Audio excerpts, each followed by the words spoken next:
They have no friend Iolaus to burn with a hot iron the root of the hydra's head, but as soon as one head is crushed, two spring up.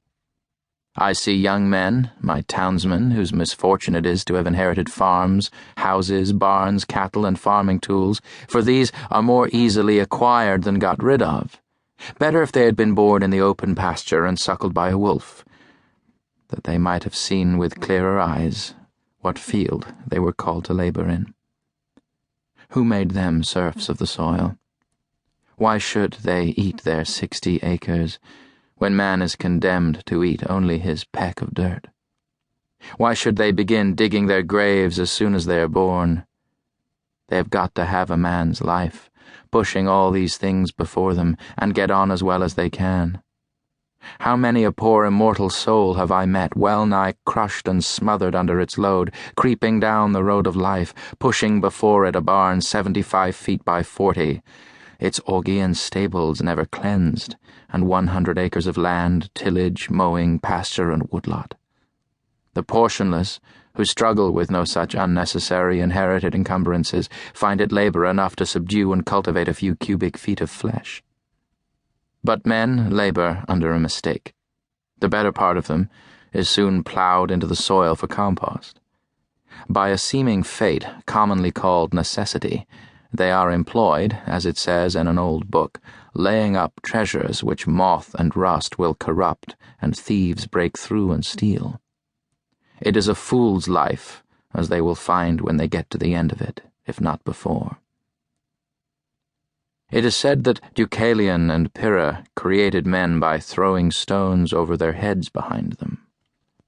Inde genus durum sumus, experiensque laborum, et documenta damus qua simus origine nati.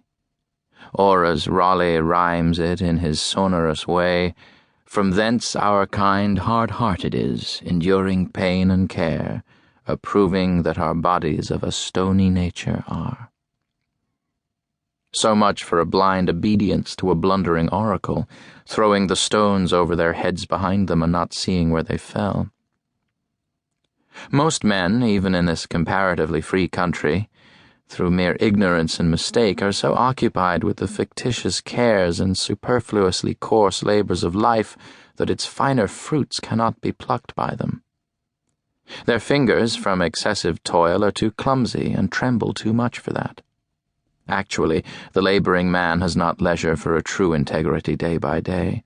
He cannot afford to sustain the manliest relations to men. His labor would be depreciated in the market. He has no time to be anything but a machine.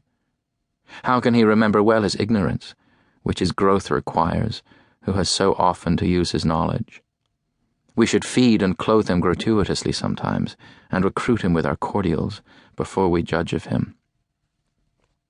The finest qualities of our nature, like the bloom on fruits, can be preserved only by the most delicate handling. Yet we do not treat ourselves nor one another thus tenderly. Some of you, we all know, are poor, find it hard to live, are sometimes, as it were, gasping for breath.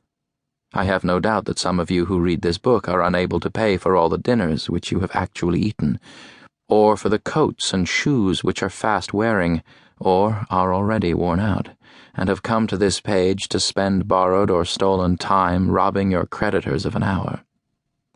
It is very evident what mean and sneaking lives many of you live, for my sight has been whetted by experience, always on the limits, trying to get into business and trying to get out of debt, a very ancient slow, called by the Latins eus alienum, another's brass, for some of their coins were made of brass, still living and dying and buried by this other's brass, always promising to pay tomorrow, and dying today insolvent, seeking to curry favor, to get custom by how many modes, only not state prison offenses, lying, flattering, voting, contracting yourselves into a nutshell of civility, or dilating into an atmosphere of thin and vaporous generosity, that you may persuade your neighbor to let you make his shoes, or his hat, or his coat, or his carriage, or import his groceries for him, making yourself sick, that you may lay up something against a sick day,